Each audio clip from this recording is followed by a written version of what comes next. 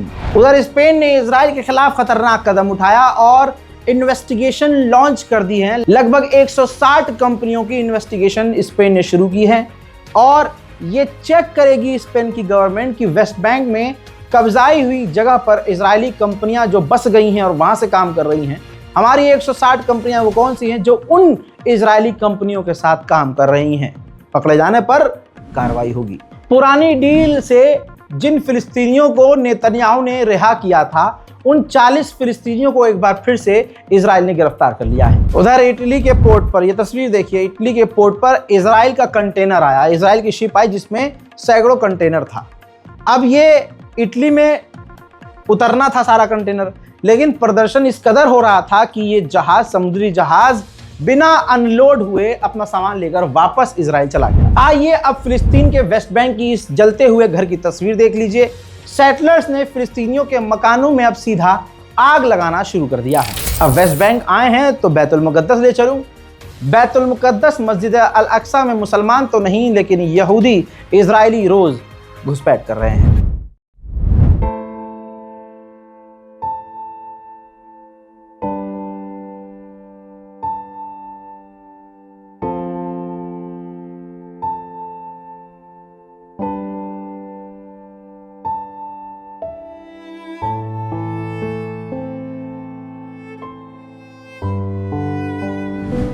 यहूदियों का ज्यूस का त्यौहार चल रहा है। वो लंबे समय तक एक टाइम पीरियड होता है, वो न्यू ईयर मनाते हैं।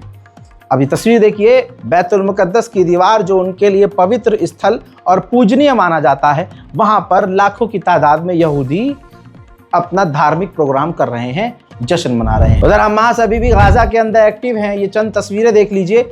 रॉकेट इजराइल की तरफ दागे गए थे, जिन्हें लगभग सभी रॉकेट्स को रोक लिया गया और एक रॉकेट जो गिरा है वो ओपन एरिया में गिरा है, कोई नुकसान नहीं। हजरात मोहतरम, फिलहाल के इस अपडेट में इतना ही। चैनल को सब्सक्राइब कीजिए, वीडियो को लाइक कीजिए। जय हिंद।